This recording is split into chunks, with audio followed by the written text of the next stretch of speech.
Toutes et à tous, et merci d'être là pour ce nouvel événement en ligne. Aujourd'hui, on va parler de consommation, c'est-à-dire de comment devenir acteur en fait en consommant ou en consommant pas dans notre société hyper consumériste. Mais avant, je vais vous dire un petit mot sur la base. La base, en fait, elle a été créée en mars 2019 par 10 organisations. Son objectif, c'est d'accélérer la mobilisation citoyenne pour le climat et la justice sociale. La base, c'est une communauté composée de dizaines d'organisations et de milliers de personnes. C'est aussi un bâtiment de 700 mètres carrés réparti sur 3 étages. Au rez-de-chaussée de la base, il y a un bar associatif qui accueille plusieurs fois par semaine des événements, des conférences, des tables rondes, des projections de films, des formations. Et ce bar associatif, en fait, c'est la source principale de revenus de la base. Sauf que, comme vous vous en doutez, dans le contexte actuel, le lieu est fermé et ne peut plus accueillir de public. Donc, a priori, plus d'événements, mais aussi plus de revenus. Donc, la base, en fait, on sait que c'est pas qu'un lieu, c'est aussi une communauté de personnes. Et cette communauté de personnes, elle essaye de garder un lien malgré la distance qu'on peut avoir aujourd'hui. C'est pourquoi on a décidé de programmer et reprogrammer des événements en ligne, parce qu'il y a toujours des choses à partager et encore plus maintenant, dans ces conditions. C'est aussi pour ça qu'on vous propose de participer à prix libre quand vous suivez nos événements en ligne, parce que ça nous aide à faire face à cette situation de crise où notre bar associatif est fermé. Et ça nous aidera aussi à pouvoir rouvrir sereinement les portes de la base une fois la crise passée. Pour participer, c'est très simple. Vous pouvez cliquer sur le lien qui est en description de l'événement. C'est labase.paris/don. Ce soir, l'événement, c'est un format un peu spécifique puisque nous allons en premier lieu rediffuser une partie d'une conférence qui a déjà eu lieu à la base en novembre dernier, qui était la conférence d'introduction du cycle d'événements consommation, qui était donc axée sur le thème de comment agir dans une société de consommation. Dans un deuxième temps, on aura un moment d'échange en live pour actualiser les sujets abordés au regard de la crise actuelle et les approfondir, et aussi pour répondre à vos questions en direct. Dans la première partie de la conférence, donc la conférence qu'on va vous rediffuser, qui dure environ 50 minutes, nous avions invité Estelle Dubreuil, qui est coordinatrice du mouvement Faire un monde équitable. Nous avions invité Patrice Lerouet, économiste, journaliste et ancien membre du Conseil national de la transition écologique. Nous avions aussi autour de la table Khaled Gaïji, qui est porte-parole de l'association RAP, Résistance à la création publicitaire, et président des Amis de la Terre. Et puis nous avions Aurélien Bigot, animateur réseau du mouvement WARN, donc We Are Ready Now. Dans la partie live de ce soir, nous avons le plaisir d'avoir avec nous Clotilde pour animer ce temps d'échange. Clotilde porte le projet On s'y met, qui est un projet d'accompagnement sur les questions d'éco-responsabilité citoyenne pour celles et ceux qui veulent passer à l'action à leur échelle. Elle propose des ateliers et des événements autour des thèmes de la consommation quotidienne. Elle va donc animer cette partie d'échange. Autour de la table, ou plutôt de l'écran, du coup, il y aura également Estelle Dubreuil et Aurélien Bigot qui avaient tous les deux participé à la conférence qu'on va vous rediffuser. Donc, je vous invite à poser vos questions en commentaire Facebook dans le live chat et on pourra répondre à toute ou une partie selon le nombre de questions qu'il y aura à la fin du moment d'échange live qu'on va faire après la rediffusion. Voilà, et on va lancer la rediffusion maintenant. Donc, je vous souhaite un bon visionnage et je vous dis à tout à l'heure pour la suite du live.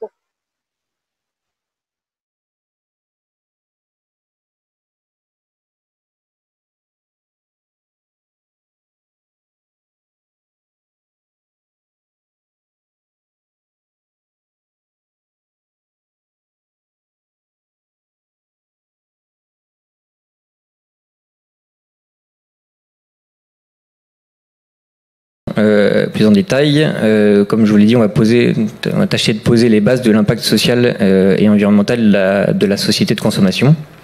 Ça va globalement se diviser en 3 temps.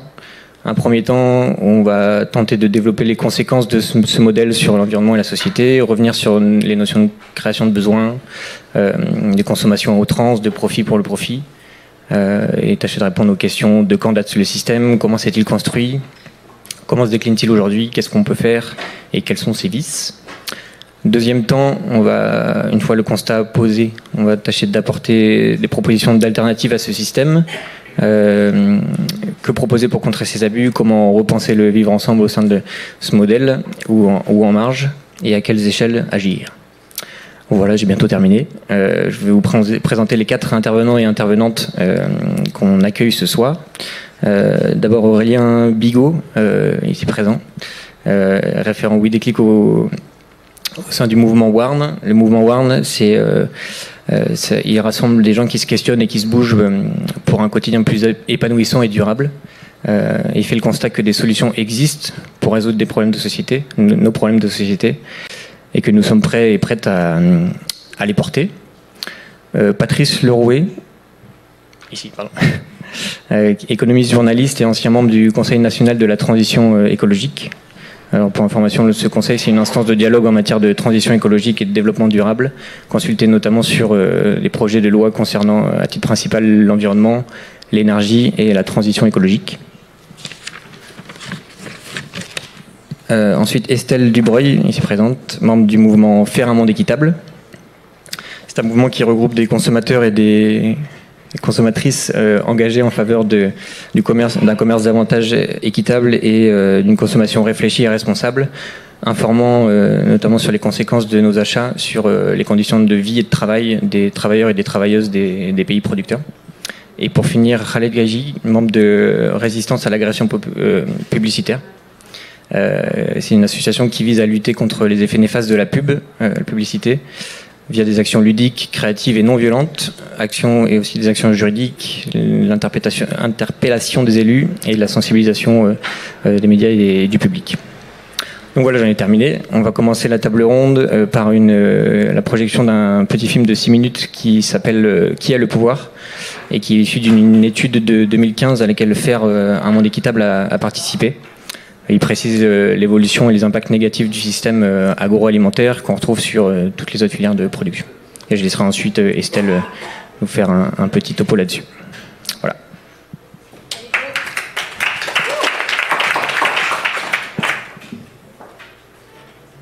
Vous verrez qu'il donne un petit peu des solutions à la fin, mais il est vraiment intéressant dans sa partie. Ne retenez que la fin dans un premier temps, que le début.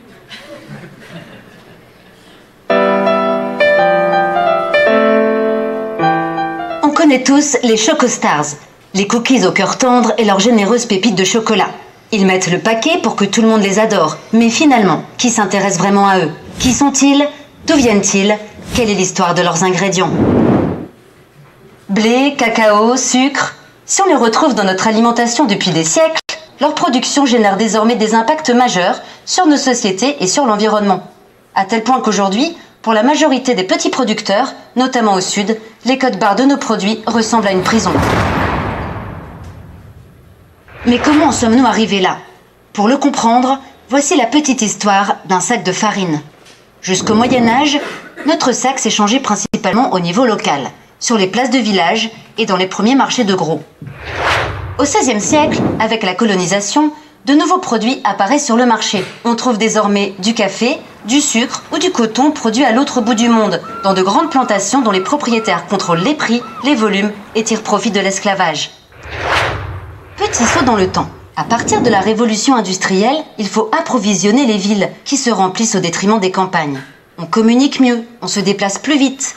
Les produits agricoles aussi, grâce au libéralisme en vigueur. Les négociants prennent de l'importance et contrôlent les échanges entre producteurs et consommateurs. Symbole des temps modernes, notre sac de farine et ses amis tropicaux comme le cacao sont désormais cotés ensemble à la bourse de commerce de Chicago. Après la Seconde Guerre mondiale, les grandes marques s'installent dans le quotidien. C'est l'âge d'or de la consommation de masse et la grande distribution se développe pour y répondre. Le client est roi, enfin, c'est ce que raconte la légende. Les gouvernements créent des mécanismes de régulation du marché pour maintenir les prix des matières premières au-dessus des coûts de production. L'État veille au grain. À partir des années 80, on passe à la vitesse supérieure. De nouveaux pays producteurs entrent en jeu. Devenue incontournable, la grande distribution se structure en réseaux internationaux, tandis que les États favorisent désormais la libéralisation du commerce. Nos sacs de farine, de cacao ou de sucre s'échangent sur un marché mondial. Les produits de l'agriculture familiale se retrouvent en concurrence frontale avec ceux des grandes exploitations industrialisées. Si les profits explosent, les petits producteurs n'en voient pas la couleur. En quelques siècles, on est donc passé de marchés locaux, reposant sur la capacité de production des paysans, à des marchés mondialisés qui obéissent à la volonté de quelques acheteurs. Et aujourd'hui, comment ça se passe? C'est bien simple. D'un côté, 2,5 milliards de producteurs, de l'autre, 7 milliards de consommateurs. Et entre les deux, un nombre limité d'acteurs, devenus incontournables, qui tirent profit du flux continu de matières premières nécessaires aux sociétés modernes. En premier lieu, on trouve les négociants, acteurs historiques par qui transitent par exemple 90% des céréales échangées dans le monde. Ensuite viennent les marques. Elles paraissent très nombreuses vues de nos placards, mais elles sont en réalité détenues par une poignée de grands groupes agroalimentaires. Et les distributeurs, enfin, dont les réseaux s'étendent toujours plus, notamment dans les pays en développement, mais qui sont de moins en moins nombreux. Par exemple, derrière les quelques 11 000 hyper et supermarchés présents en France, on retrouve 7 grands distributeurs. Ces dernières années, ces 3 maillons se sont concentrés à coups de rachats et de fusions. Les gagnants ont désormais suffisamment de pouvoir pour imposer à leurs partenaires commerciaux des pratiques pour le moins contestables. Tout d'abord, au nom du pouvoir d'achat, une pression sur les prix qui redescend en cascade jusqu'aux producteurs. Autre habitude, les distributeurs et les grandes marques n'hésitent pas à exclure les fournisseurs qui ne se plient pas à leurs conditions. En parallèle, ils imposent des normes toujours plus contraignantes que seuls les plus gros producteurs peuvent respecter. Avec des règles du jeu aussi inéquitables, les filières agricoles ressemblent moins à un champ de culture qu'à un champ de bataille. Les grandes fermes agricoles, fortement mécanisées et souvent source de travail précaire, sont les seules qui tirent leur épingle du jeu. En revanche, les petits producteurs, dont la plupart travaillent en famille et à la main, sont de plus en plus nombreux à abandonner leurs fermes. Ils accélèrent ainsi l'exode rural, lorsqu'ils ne deviennent pas employés des grandes exploitations qui ont causé leurs pertes. Les petits producteurs, de cacao ou de sucre par exemple, sont de plus en plus dépendants de leurs clients.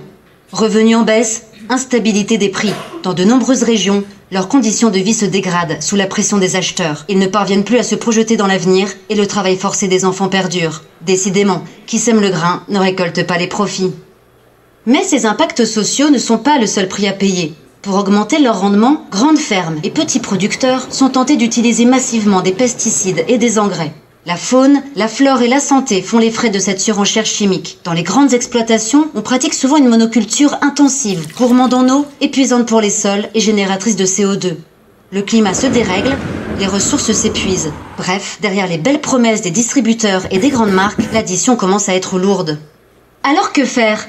Renoncer à manger nos chocostars ? Pas forcément. En réalité, le cacao, le sucre et les autres ingrédients de nos cookies peuvent générer assez d'argent pour que personne ne reste sur sa faim. On peut déjà accepter l'idée de les payer quelques centimes de plus, à condition bien sûr que ce surcoût bénéficie aux producteurs. On peut aussi, et surtout, demander une meilleure régulation du commerce, afin que les producteurs, grâce à qui nous nous régalons, puissent se libérer. Pour en savoir... Ouais. En fait, c'est juste que je veux basculer sur le reste.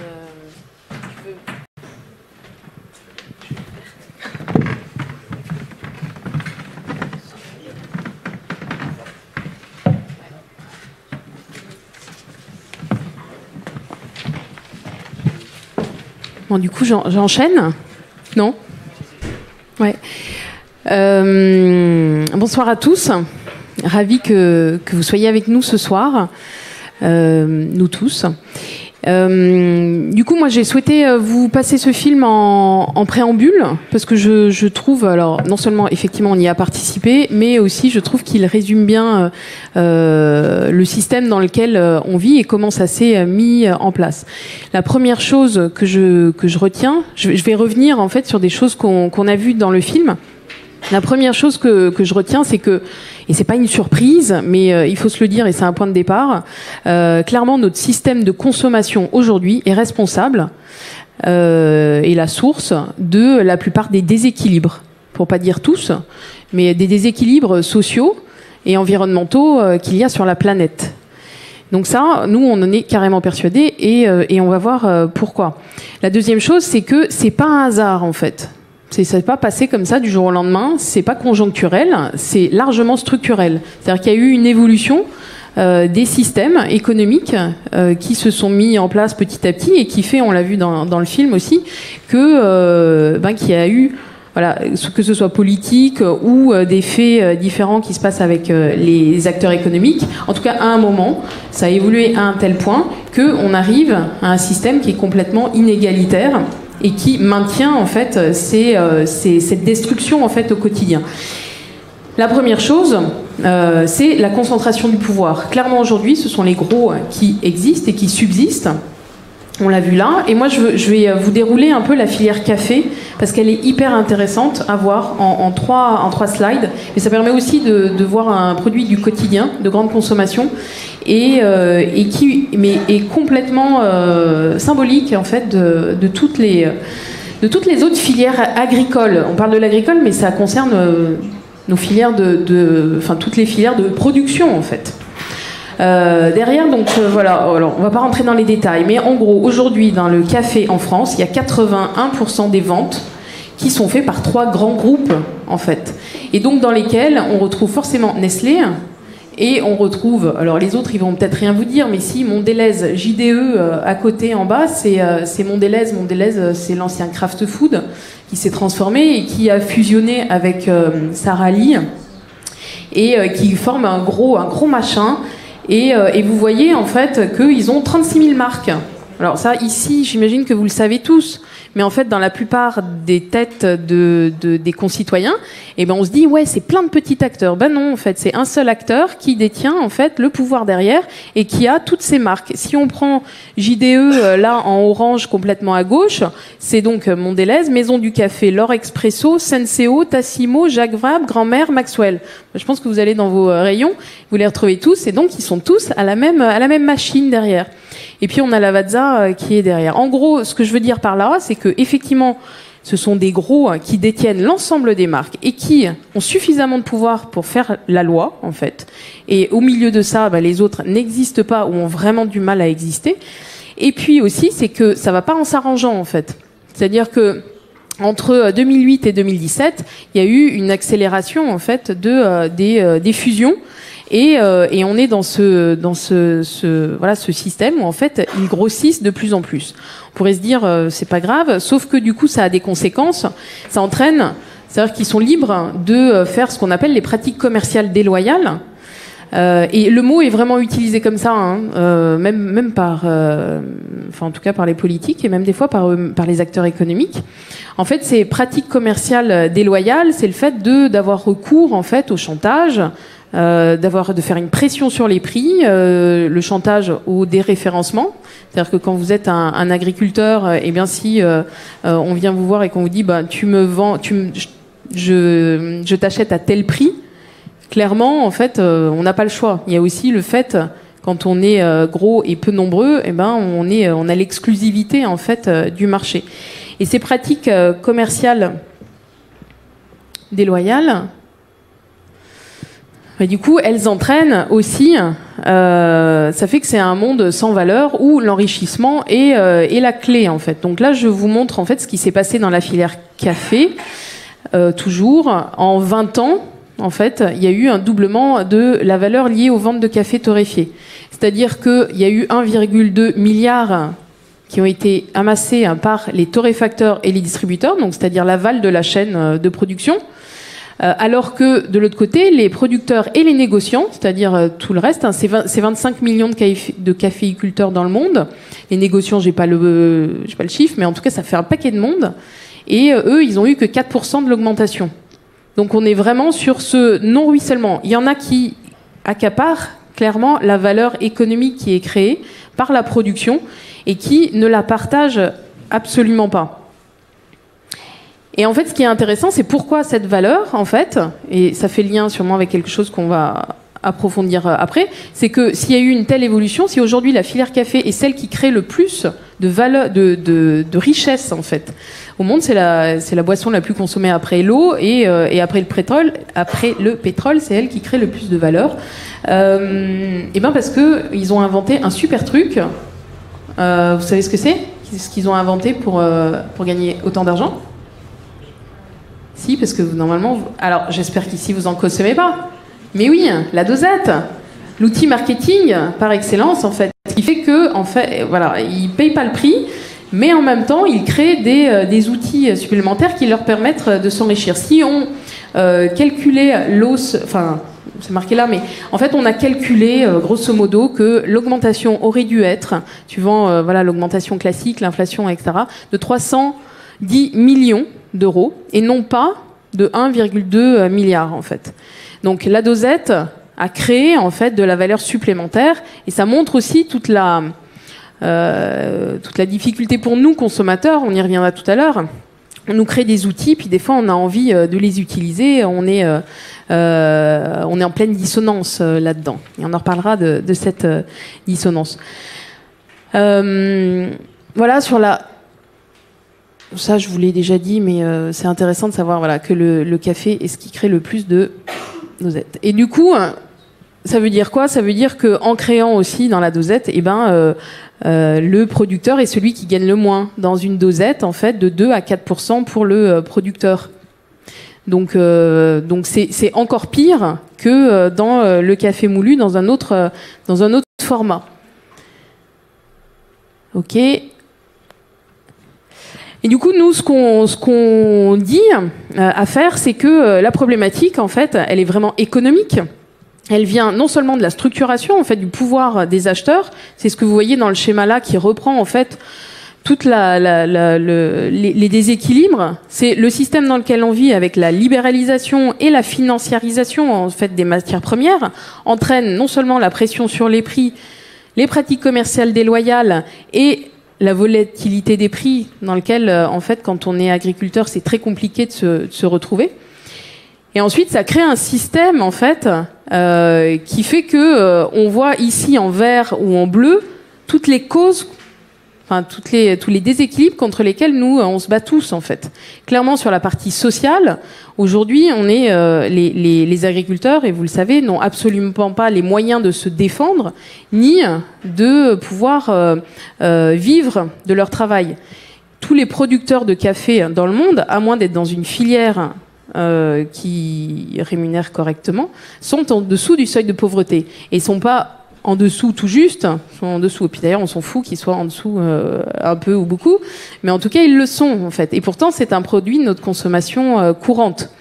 Ça veut dire aussi, comme conséquence, comme impact, c'est le travail des enfants, même si on peut se dire parfois que ça peut être secondaire, mais pas du tout, en fait. C'est une vraie problématique d'avenir, en fait. Comment, dans un système économique qui ne permet pas, en fait, à ceux qui produisent de vivre dignement, comment on peut imaginer qu'ils se développent et qu'ils puissent ensuite transmettre en fait et leurs terres et leur savoir et donner envie de rester.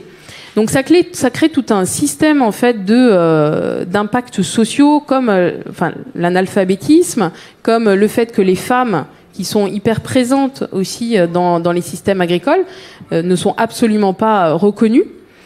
Et ça crée aussi plein de problèmes économiques, comme le fait qu'au bout d'un moment, quand on n'est pas payé correctement, on peut pas prendre des travailleurs agricoles, par exemple, pour nous aider à cultiver notre terre. Et du coup, le café ou toute autre chose s'abîme. Et on se retrouve, c'est un peu le cercle vicieux. On n'est absolument pas capable d'avoir une production et donc de pouvoir en vivre. Et donc, au final, forcément, c'est l'exode rural et c'est l'entassement dans les villes. Et tout ça, en fait, il y a plein d'ONG et plein de programmes de développement qui travaillent à ça, qui travaillent à résoudre toutes les problématiques en bleu, en rouge et en verte. Et tout ça, en fait, pour nous, en tout cas, ce qu'on pense, c'est que c'est une conséquence, en fait, de notre système de consommation tel qu'il a été imbriqué et, du coup, du système économique. Et l'autre chose, en bas, ce que vous voyez, c'est forcément Le fait que il y a des impacts environnementaux que vous avez vus dans le film qui sont évidents. Toutes nos terres agricoles aujourd'hui sont bourrées aux pesticides et alors les plus petits producteurs et agriculteurs n'ont pas forcément les moyens au sud d'acheter des pesticides, mais en tout cas parfois c'est encouragé largement par les grands groupes qui demandent l'exclusivité. Mais en tout cas, ils pratiquent le plus souvent la déforestation. Et quand ils peuvent, ils vont booster leur cacaoyer, leur caféier à fond. Et ça entraîne évidemment tout le reste qu'on voit derrière sur la biodiversité, la pollution, etc.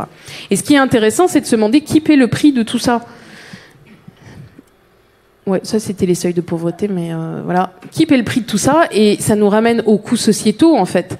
C'est-à-dire que globalement, aujourd'hui, vous le voyez là, $1 de richesse créée au Pérou, par exemple, génère 90 centimes, donc presque la même chose, enfin équivalent, de coûts par la société péruvienne, en fait, pour compenser ce qui n'est pas pris en charge par les acteurs économiques. Donc compenser, je l'ai mis là, le coût de lutte contre le changement climatique et de la dépollution de l'eau due à l'utilisation des pesticides et des intrants. Alors au Pérou, c'est pas forcément ça parce que ils ont fait le choix d'être plutôt en bio et en agroforesterie, mais on verra que c'est bien le cas en Colombie. Le besoin de rémunération complémentaire des producteurs, c'est forcément pris en charge, même si on n'est pas dans les mêmes systèmes sociaux dans les pays du Sud, mais c'est en tout cas compensé à un moment donné par l'État ou en tout cas par la collectivité. Et puis les paniers de soins essentiels comme la santé, le logement, etc. Donc on voit en fait que quand les acteurs économiques et quand le système ne prend pas en charge en fait ses responsabilités, eh bien on est dans ces pays en fait qui doivent prendre en charge ça à la place. J'ai mis aussi où là on voit bien ce schéma où on voit entre les coûts sociétaux et les valeurs à l'export ce qui se passe. Et du coup pour terminer sur ça, c'est qu'en fait, notre système de consommation, alors j'ai pas parlé de la surconsommation, mais on va forcément en reparler ensemble, mais clairement, notre système de consommation est, si on transforme en fait notre système de consommation, on pourra transformer beaucoup de choses en fait dans notre façon, dans la façon d'être et de vivre dans les pays du Sud, mais aussi ici en France, forcément. Et donc nous, clairement, c'est sans justice économique. On n'arrivera pas à transformer en fait le monde dans lequel on vit. C'est la base en fait. On vit dans une culture de l'argent et c'est à celle-ci en fait qu'il faut s'attaquer. Et c'est pas la plus simple puisque on voit par exemple avec les états généraux de l'alimentation, on est rentré sur la question de la problématique des agriculteurs avec le niveau de vie, avec le fait qu'aujourd'hui les agriculteurs se suicident beaucoup, n'ont pas les moyens de vivre. Et en fait la question de l'équité dans les filières a été complètement mise de côté. Elle n'a pas de caractère contraignant. Donc on voit que s'attaquer à ce pilier de l'argent, c'est pas simple. Et donc pour nous, voilà, il y a besoin d'un changement de culture de consommation urgent, dont on reparlera tout à l'heure. Merci beaucoup. Justement, cette culture de l'argent, Patrice, est-ce que tu peux revenir là-dessus pour nous essayer de décliner un peu ce qui est en jeu quand on parle de cette culture-ci, quelles sont les notions à avoir en tête et comment elle s'est construite, comment elle fonctionne, ses dérives, etc. Ok. Estelle a dit déjà beaucoup de choses, donc je ne vais pas y revenir dessus. Juste pour compléter ce qu'elle a dit ou pour poursuivre par rapport à ce qu'a dit Estelle, savez-vous quel est le pays le plus grand producteur de bananes ?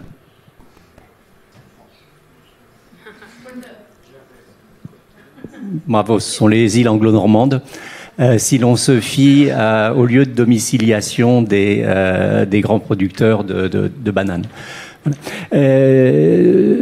Oui, donc lorsqu'on essaye d'établir l'historique d'un phénomène, il y a deux choses qu'il faut voir, le mot et la chose. La société de consommation, en tant qu'expression, en tant que mot, elle apparaît dans les années 50 aux États-Unis et un peu plus tard en France, dans les années 60-70. Il s'agit de critiquer un phénomène qui est apparu bien plus tôt dans le siècle, donc cette société de consommation, qui apparaît aux États-Unis après la Première Guerre mondiale. Les États-Unis sont alors la première puissance économique. Les autres puissances économiques telles que l'Angleterre, la France et l'Allemagne ont pris le bouillon durant la Première Guerre mondiale et elles ont à se reconstituer. Et du coup, les États-Unis en ont profité pour imposer leur hégémonie sur l'économie mondiale. Cette société de consommation qui commence à se mettre en place après la Première Guerre mondiale, elle subit un coup d'arrêt avec la crise financière et économique de 1929 et pour mieux redémarrer ensuite après la Seconde Guerre mondiale. On passe alors dans la plupart des pays développés d'un modèle de société qui vise à satisfaire les besoins élémentaires des populations, à savoir se loger, s'habiller, se nourrir, éduquer ses enfants, se soigner. On passe donc de cette approche des choses à une société qui consiste à satisfaire des désirs plutôt qu'à répondre à des besoins émis par les populations. Or, on sait depuis notamment René Girard que le désir est infini alors que le besoin est quelque chose de limité. Une fois qu'on est rassasié, on arrête de manger. Le désir, à l'inverse, à partir du moment où, ce que nous dit René Girard, il se fonde sur non pas un bien en tant que tel, mais un bien en tant qu'il est désiré par une autre personne. Je m'explique. Si je me procure le dernier iPhone ou dernier smartphone qui vient de sortir, c'est pas parce que il a des nouvelles fonctionnalités, mais c'est parce que mon voisin de palier, mon collègue de bureau ou mon meilleur ami en a acquis un et que moi aussi je dois en acquérir un. La même chose, si je m'équipe d'un Thermomix, ce n'est pas parce que forcément j'en ai besoin, mais c'est pour faire partie d'une catégorie de la population plutôt bobo qui fait sa cuisine avec le Thermomix. Et en plus, si je l'achète après eux, eh bien moi, le mien, il sera plus performant du fait des progrès techniques et il sera plus beau du fait du design qui aura été revu. Donc ça incitera les autres à aller en acheter un autre Thermomix pour faire mieux que celui que j'ai fait. Donc voilà, on répond à des désirs et non plus à des besoins émis par les populations. L'autre élément sur lequel je voulais revenir, c'est que comme si cela ne suffisait pas, eh bien, le matraquage publicitaire, le marketing, on verra le matraquage publicitaire avec mon voisin de gauche, le progrès technique, l'obsolescence programmée, la piètre qualité des produits qu'on nous propose et leur faible solidité sont là pour nous rappeler que le désir de consommer toujours plus doit l'emporter sur des considérations éthiques, on l'a vu avec Estelle, mais aussi sur des considérations écologiques et sociales. Alors, on vient de le voir à travers l'exemple du Thermomix. La consommation n'est pas seulement une manière de répondre à des désirs ou de couvrir des besoins, c'est aussi un marqueur social. L'économiste et sociologue suédois Thorstein Veblen parle à cet effet de consommation ostentatoire.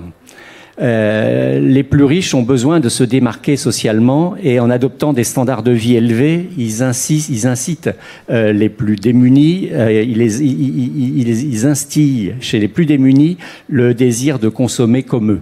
Dès lors, le mode de vie que la société de consommation promeut ou brandit en exemple, c'est rarement celui du premier SDF venu, mais c'est plutôt celui de Georges Clooney.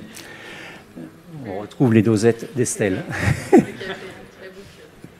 Alors, l'un des paradoxes de cette société d'abondance matérielle se situe dans les transformations sociales dont elle est à l'origine. Si la consommation offre une satisfaction immédiate, elle peut aussi créer du mal-être, de la frustration ou de la dépression parce qu'on n'a pas les moyens ou la possibilité de se procurer le dernier objet à la mode. Alors, d'un point de vue écologique, je ne vais pas trop y revenir parce que Estelle en a parlé, mais juste je voudrais dire que l'expression même de société de consommation met l'accent sur la consommation, mais on l'a vu avec le petit film, ce n'est que l'aboutissement de tout un processus qui passe par l'extraction des matières premières, l'élevage des animaux de boucherie, la culture, la production industrielle et la distribution in fine des biens et services. Cette accumulation pose la question, on l'a vu, du bilan carbone et aussi du bilan matière, avec l'épuisement notamment prévisible des ressources non renouvelables. Alors, au niveau social, qui est un niveau que je connais bien pour l'avoir pratiqué, n'est-ce pas Estelle? L'économie capitaliste qui sous-tend la maximisation du profit et la minimisation des coûts, notamment des coûts salariaux et des coûts liés à la protection sociale, entraîne une dégradation des conditions de travail. Alors, juste un seul exemple, c'est l'exemple des ouvrières du Rana Plaza à Dhaka, au Bangladesh. L'immeuble dans lequel elle travaillait à la fabrication de t-shirts dans des conditions déplorables pour un salaire de misère s'est effondré en avril 2013, provoquant la mort de plus de 1100 personnes et provoquant aussi 2500 blessés. Or, les entreprises donneuses d'ordre de ces ouvrières étaient des entreprises françaises de la grande distribution ou des marques de luxe qui allaient vendre ensuite ces produits à prix d'or.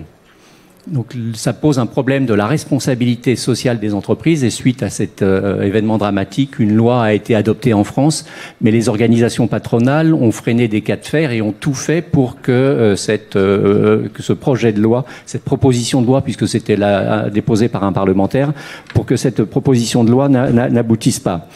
Donc la société de consommation met donc en évidence l'inégale répartition des richesses à l'échelon international, mais aussi à l'échelon national.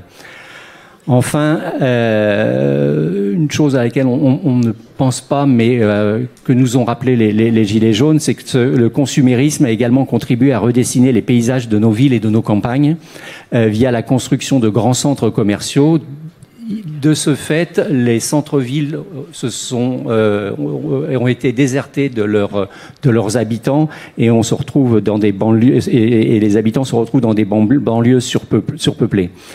Enfin, avec on l'a vu ça aussi dans le film, la multiplication des déplacements et tout ça.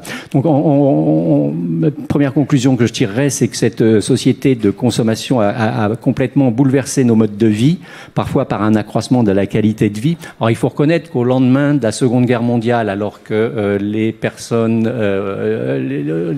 la population a subi des privations, le fait de voir arriver ces choses-là, pour elles, on peut pas leur reprocher que de consommer plus qu'il ne faut.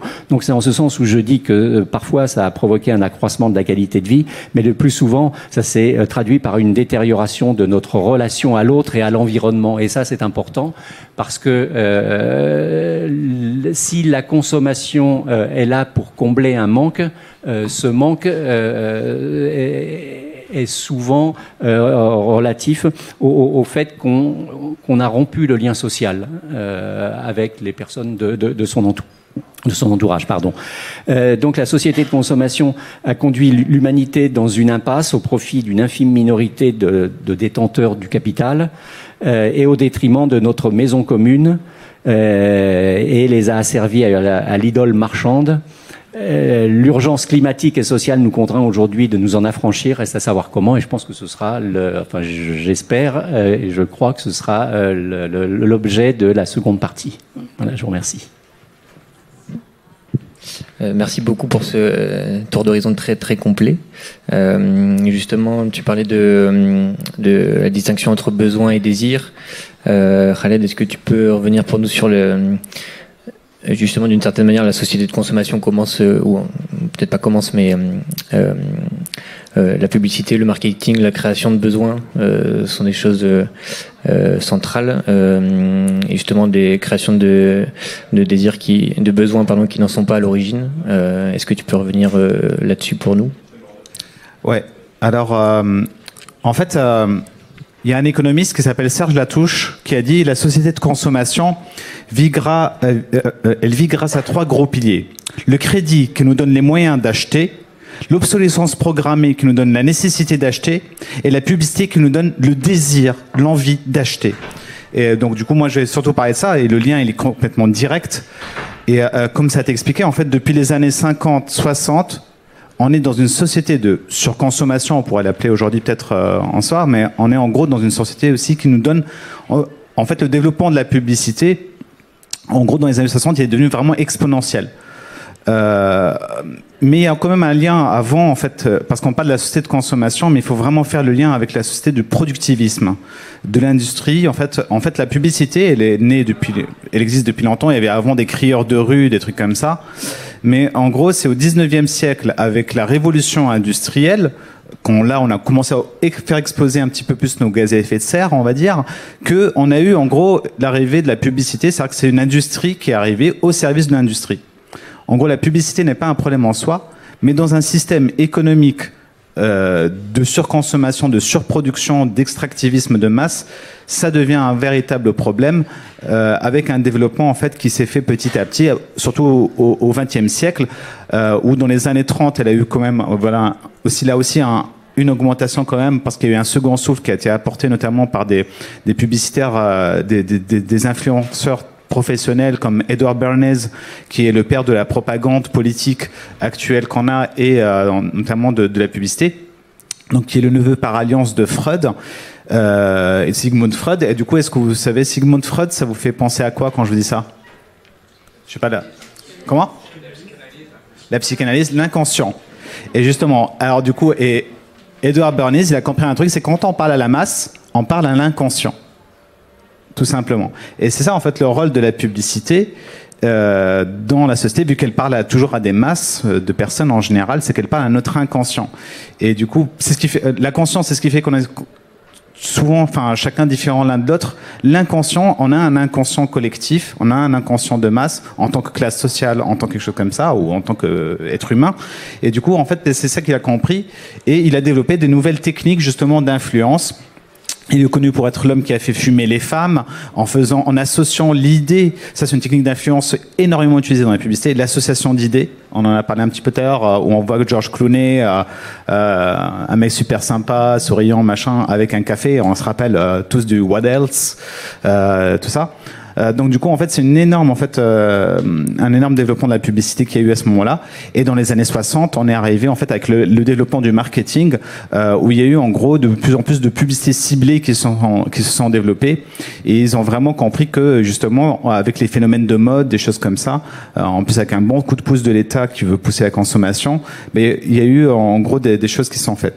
Et aujourd'hui, on en arrive à la publicité, enfin, on va dire à l'influence algorithmique, où on a des algorithmes maintenant qui vont de plus en plus individualiser, en gros, les choses. On est passé de la publicité de masse à la publicité de classe à la publicité individualisée, avec les algorithmes où vous avez justement du Google, du Facebook.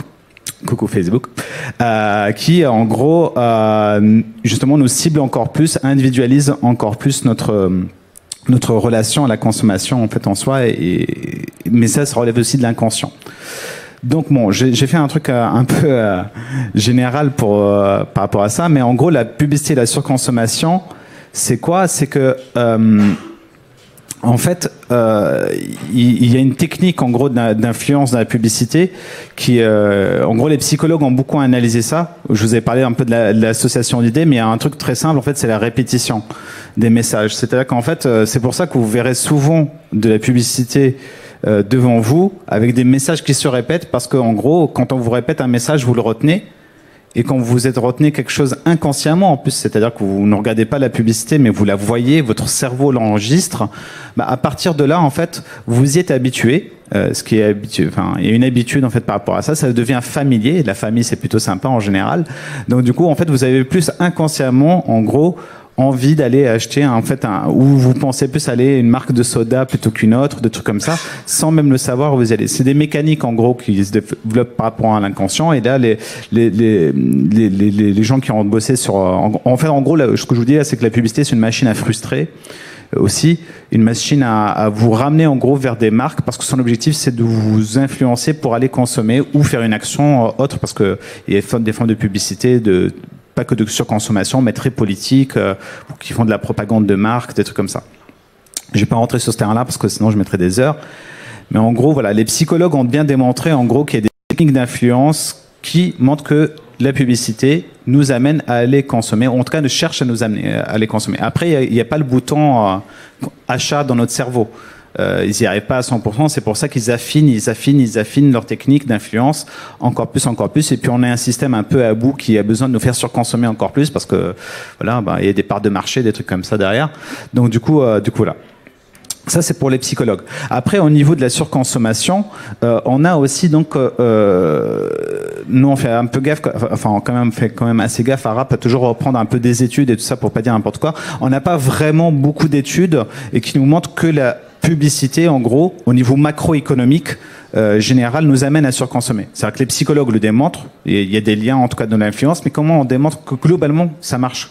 Et du coup, il y a une étude qui a été faite entre, le seule étude qu'on a, c'est, je vous donne un peu les arguments là-dessus, entre 76 et 2006, et il y a une étude donc qui montre qu'il y a eu une augmentation clairement due à la publicité du niveau de consommation globale de 6,79%, environ 7%. Donc du coup, il y a quand même une augmentation de la consommation clairement due à la publicité. Après, il y a d'autres études qui sont moins sérieuses, donc je ne vais pas en parler. Mais en gros, c'est important de se dire qu'au niveau macroéconomique aussi, il y a une augmentation de la consommation par rapport à la publicité, et il y a un lien direct. Et finalement, je finirai aussi peut-être à rappeler que la publicité, en fait, c'est quand même pas que de l'incitation à la surconsommation. C'est aussi en fait une incitation au gaspillage sur plusieurs formes. C'est-à-dire qu'en gros, quand on veut nous faire consommer du neuf, alors qu'on a déjà un vieux smartphone qui marche très bien, en fait, par exemple, du coup, quand on veut nous faire consommer le dernier à la mode, là, en fait, il y a quand même une incitation à la surconsommation qui, à la base, ne devrait pas être là, parce que on n'a pas la nécessité d'acheter ces choses-là. Et tout ça, il y a des techniques d'influence. Donc, il y a la consommation ostentatoire qui en est une, mais il y en a plusieurs, en fait. Il y a on a analysé des publicités là récemment parce qu'on fait du plaidoyer sur la loi économie circulaire. Donc c'est vraiment du gaspillage, l'économie circulaire. Donc il y a des choses vraiment qu'on voit dans les publicités qui sont assez hallucinantes. La valorisation du jetable, le fait de montrer que ça c'est démodé, du coup il vaut mieux être à la mode et prendre le dernier smartphone à la mode. Enfin, des trucs comme ça. Donc du coup il y a plusieurs de choses qu'on doit mettre en place au niveau en fait de la publicité pour arrêter ces abus-là dans le message publicitaire en soi. Et en plus de ça, en fait, les annonceurs qu'on voit dans les publicités sont des gros pollueurs. À titre d'exemple, et ça t'est bien montré aussi tout à l'heure, tout ça c'est des gros pollueurs qu'on a vu tout à l'heure, en tout cas les exemples. C'est pas seulement des oligarques, c'est-à-dire que c'est une minorité des plus riches qui détient le pouvoir. Et à ce titre-là, pour information, la publicité, c'est vraiment un truc d'oligarque, c'est-à-dire qu'en gros, vous avez 80% des dépenses publicitaires qui sont faites par 600 entreprises en France. Est-ce que vous savez, il y a combien d'entreprises en France ? C'est plus dur que l'inconscient. 3 millions d'entreprises. Il y a 3 millions d'entreprises, il y a 600 entreprises qui détiennent 80% du marché publicitaire. Il y a 99,99% du marché publicitaire qui est détenu par 21 000 entreprises en France. On a 3 millions d'entreprises, c'est que dalle. Donc quand on est là, qu'on voit des publicités partout, en fait c'est une minorité de marques qui elles-mêmes sont diffusées par des entreprises pour la plupart qui sont des oligarchies aussi, c'est une minorité des plus riches qui détiennent un pouvoir. C'est JC Decaux pour les afficheurs, Clear Channel, c'est des leaders mondiaux, ils détiennent toute l'économie mondiale de l'affichage publicitaire. Au niveau des médias, pareil, les médias sont détenus par des grands groupes industriels, donc pour la plupart c'est des bétonneurs ou des marchands d'armes, quoi, en gros, des constructeurs et des destructeurs. Donc vous avez en fait quand même un mécanisme là aussi à ce niveau-là, et nous les consommateurs aussi, on est un peu des...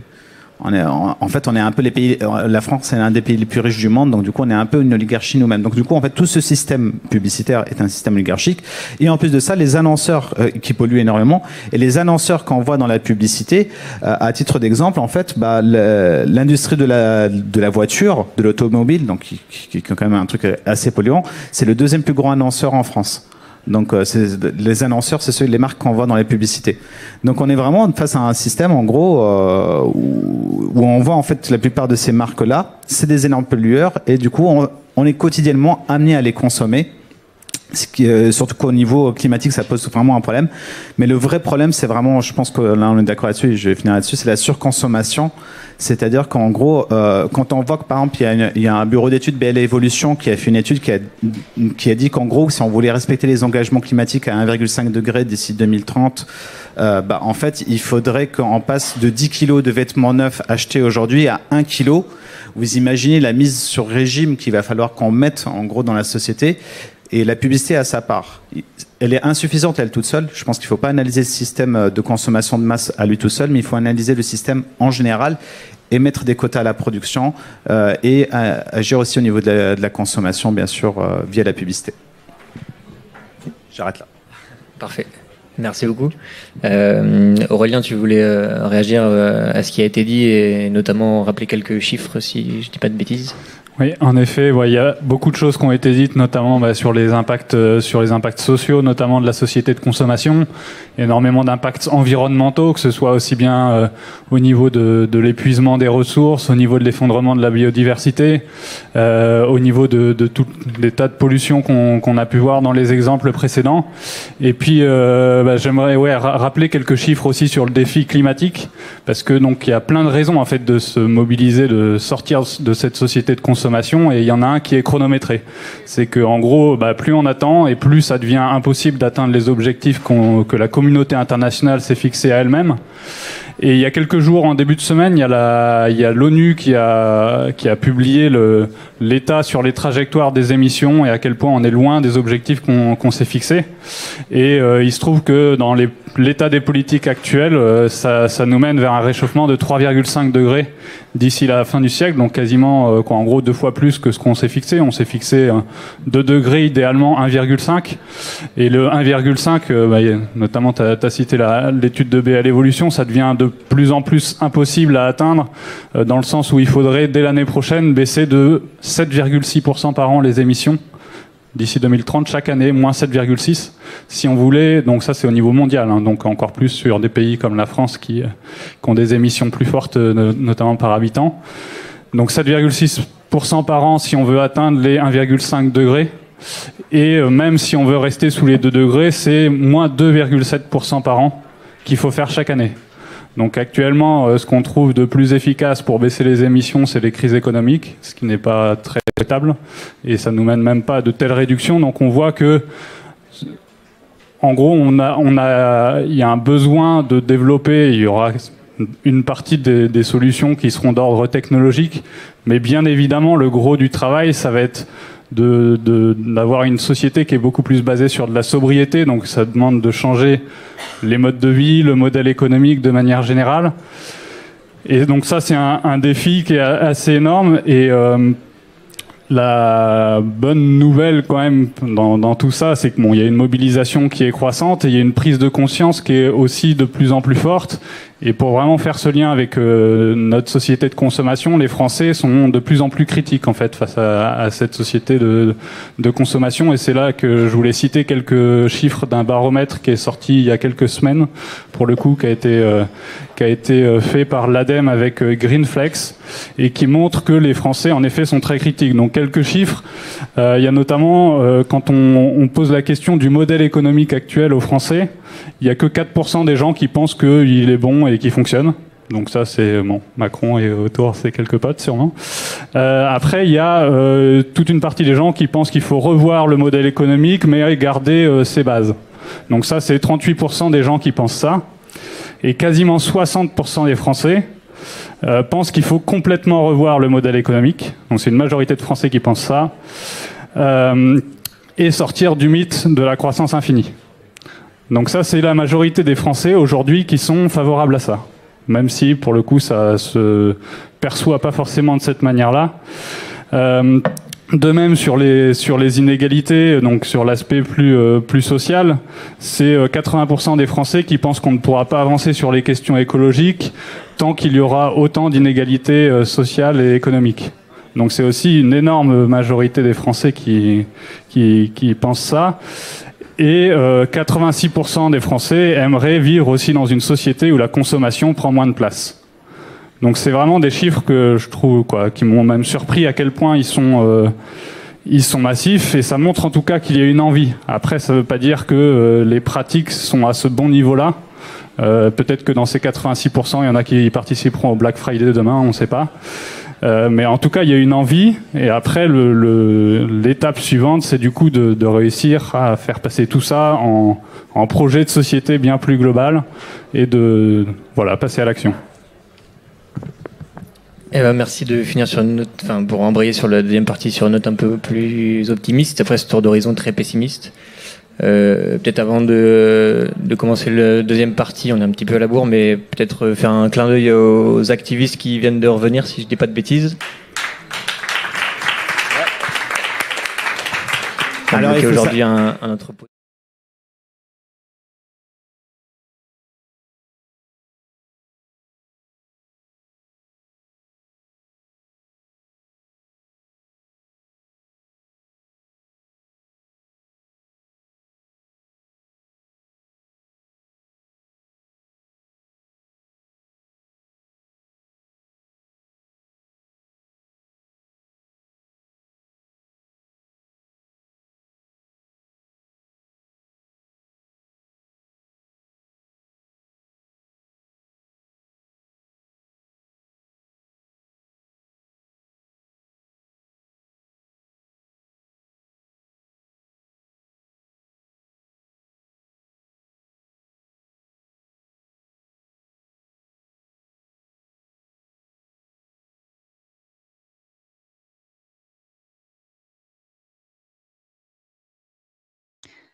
Bonsoir à tous. Est-ce que vous m'entendez? Est-ce que ça marche bien? Je pense que c'est bon.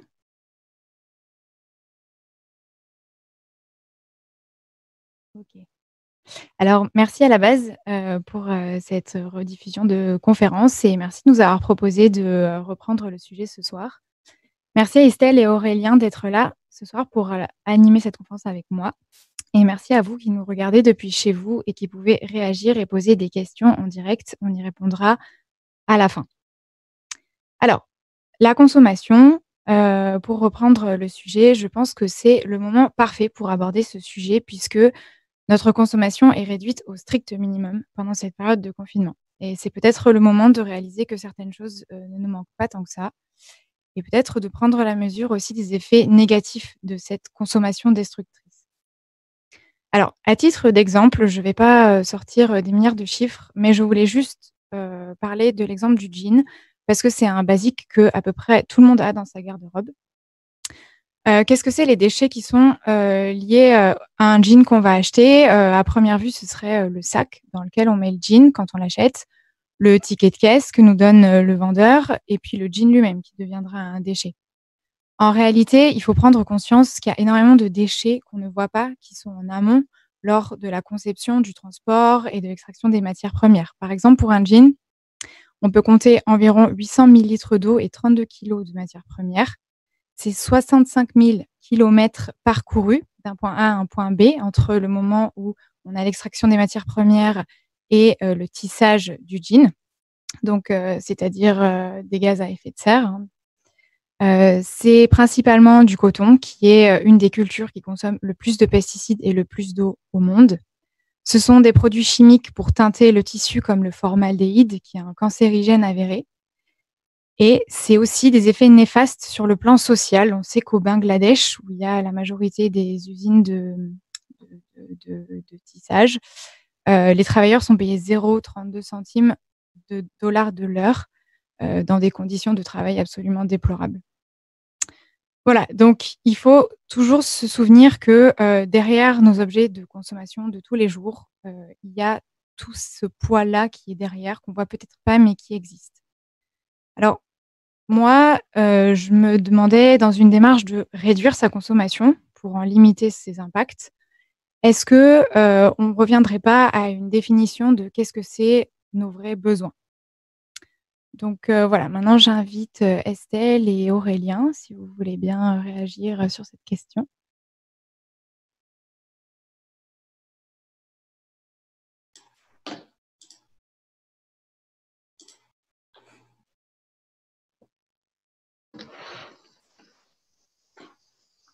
Bonjour à tous et à toutes. Je me lance, Aurélien, du coup. Mais vas-y. Alors, très bonne question et très bonne intro, Clotilde. Merci de nous lancer sur le sujet. Avant peut-être de partir sur les besoins, peut-être se poser la question effectivement de notre consommation actuellement. C'est clair qu'on est tous en train de la revoir, même ceux, y compris, je pense, ceux qui avaient l'impression déjà de bien faire et de faire beaucoup. Je pense qu'on est tous re-questionnés en fait par ce moment très intense. Je pense que la crise que l'on vit, elle est clairement aussi elle concerne fortement notre consommation. Clairement, notre consommation, elle vit au rythme du système depuis longtemps, que ce soit par rapport à la financiarisation, par exemple, des matières premières. Je pense que c'est important d'en parler rapidement parce que ça concerne en fait le rythme dans lequel on vit. Et on se rend compte, par exemple, quand du jour au lendemain, la bourse s'effondre, et c'est ce qu'on est en train de vivre en ce moment, nos matières premières qui sont cotées en bourse s'effondrent du jour au lendemain. La semaine dernière, je sais plus très bien, mais elles ont perdu sur le cacao, par exemple, moins de 30% ou bien plus. et c'est ce monde-là dans lequel on vit, et c'est ce monde-là dans lequel aussi vivent nos agriculteurs, nos producteurs du bout du monde, qui du jour au lendemain, à une rapidité incroyable en fait, se retrouvent avec des prix qui sont totalement injustes.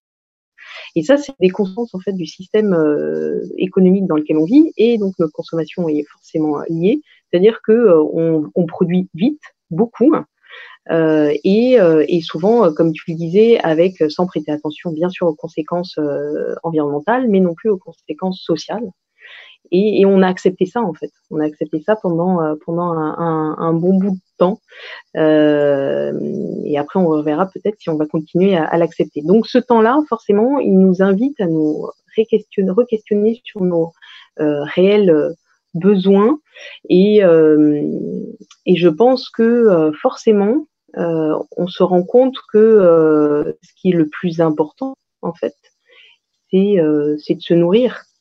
Et je pense qu'on fait tous la queue en ce moment dans nos magasins pour pouvoir aller prendre soin de nous. Et ça, c'est la première chose, en fait. On prend soin de nous en mangeant, et forcément en mangeant bien. Et ça aussi, c'est quelque chose qu'on avait peut-être oublié et dont on prenait plus forcément soin. L'autre chose aussi qui me vient par rapport à ce point sur les besoins, c'est aussi de se dire,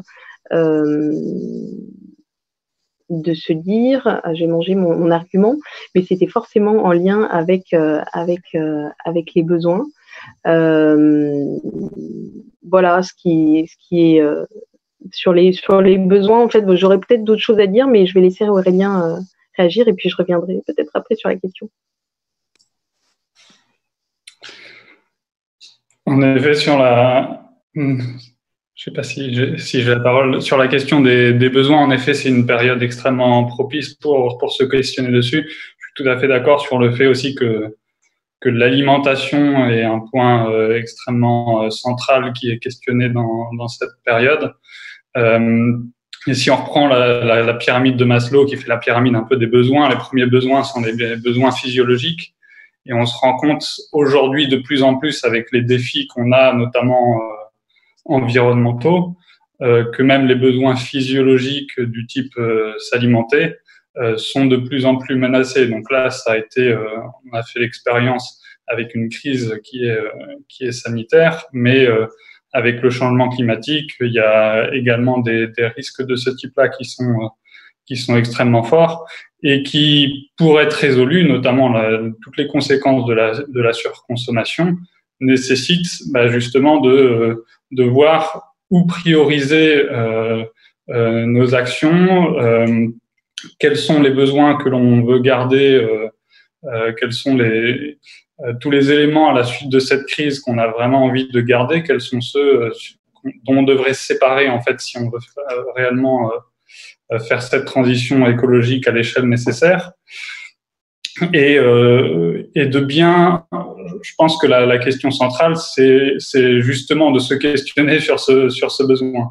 Il y a eu notamment durant la conférence qui a précédé des éléments sur quelle est la différence entre le besoin et le désir. Je pense que c'est se questionner aussi à chaque fois qu'on veut acheter notamment un nouveau produit. Est-ce que c'est un de nos besoins, et aussi quelles sont les stratégies pour satisfaire ce besoin. Et souvent, pour satisfaire un même besoin, par exemple se nourrir, il y a tout un tas de stratégies différentes qui permettent de soit satisfaire le besoin de manière durable, par exemple en essayant d'acheter plutôt des produits locaux, de saison, bio, manger moins de viande carnée, plus vers le zéro déchet, que ça respecte les producteurs, qui soient bien rémunérés sur l'ensemble de la chaîne de valeur, etc. Il y a tout un tas de critères vers une consommation plus responsable qu'on peut mettre en œuvre, et qui questionnent du coup à chaque fois quelle stratégie on veut adopter pour atteindre ce besoin. Et ça me fait penser aussi que ce sont des choses clairement qui sont, ça a été dit aussi dans la conférence avant, qu'il y a une prise de conscience de plus en plus forte, et sur l'impact aussi de la publicité sur cette création des besoins. Il y a notamment la Convention citoyenne pour le climat qui a rendu des premières propositions dernièrement, dans laquelle il y avait notamment une forte remise en cause des incitations type publicité, notamment toutes celles qui sont imposées, non choisies. Et il y a notamment cette idée dans leur proposition de mettre un message dans toutes les publicités qui pose justement la question: en avez-vous vraiment besoin? La surconsommation nuit à la planète. Donc, si jamais à chaque fois qu'on voyait une publicité, on avait ce type de message, je pense que ça pourrait très fortement, en tout cas, imposer ce questionnement des besoins quand on achète des nouveaux produits. Oui, complètement. Je suis d'accord avec toi. Moi, j'aimerais rebondir sur quelque chose. Tu as dit qu'il y avait de plus en plus de gens qui avaient une prise de conscience qui était croissante depuis quelques années, c'est vrai. Mais moi, je me demande vraiment comment est-ce qu'on peut amener les citoyens à mieux consommer. En consommant mieux, on ne dépense pas forcément plus. Il y a une personne qui a posé une question en disant que la production française est chère et que pas tout le monde peut se permettre de consommer des produits bio, etc. Voilà. Comment est-ce qu'on fait pour aider les gens à sauter le pas, tout simplement? Peut-être Estelle, tu veux commencer?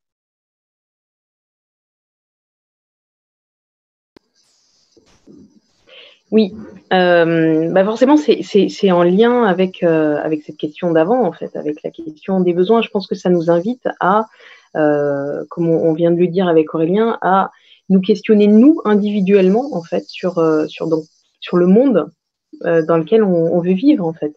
Et au-delà peut-être de stratégies, alors je sais pas si tu entends, Aurélien, des stratégies collectives, politiques, ou est-ce que c'est les nôtres, personnelles et individuelles. Et je pense que déjà, c'est énorme de nous-mêmes nous questionner sur ça. Moi, dans ce temps-là, je pense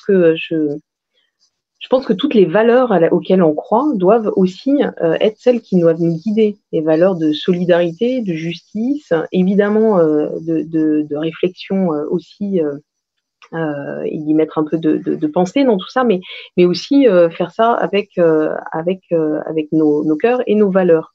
Et toutes ces valeurs-là, eh bien, elles nous amènent forcément à, quand on parle de solidarité, eh ben, on parle aussi de liens avec les agriculteurs français ou internationaux, par exemple, et de se dire que finalement, ce qui peut leur arriver à un moment peut nous arriver à nous aussi. Donc c'est ce lien en fait d'interdépendance aussi qui est super important et qui peut permettre de prendre conscience que on a forcément nous tous un rôle à jouer, certes, mais aussi un lien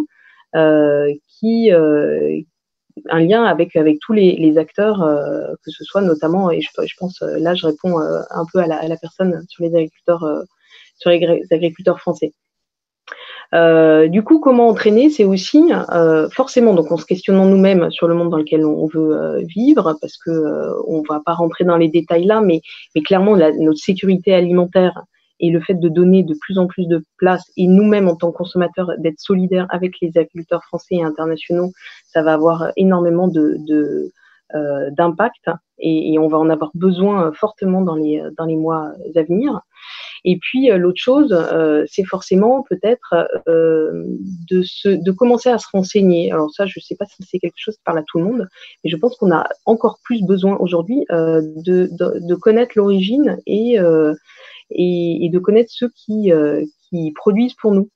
Donc ça aussi, c'est quelque chose.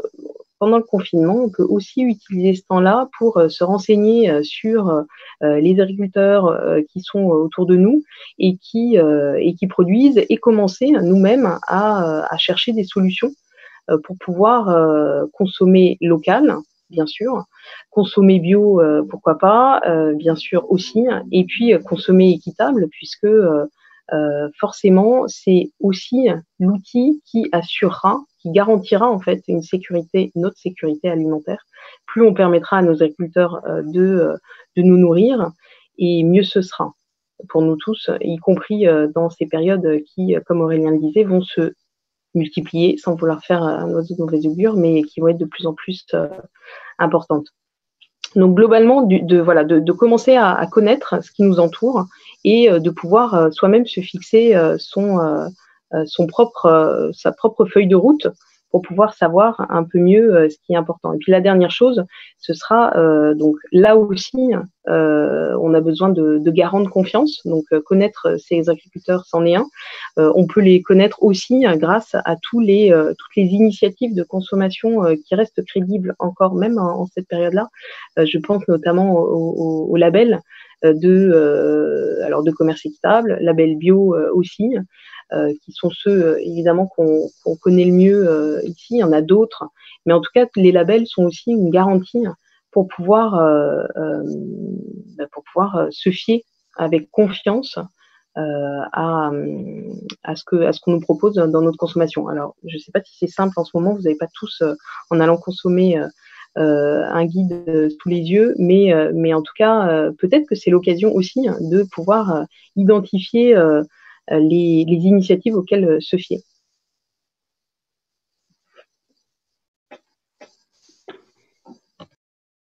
Oui, du coup, sur les possibilités d'action à l'échelle individuelle, notamment sur sa consommation, c'est clairement une échelle qui est complètement nécessaire et à la fois aussi totalement insuffisante par rapport à l'ensemble des défis qu'on a.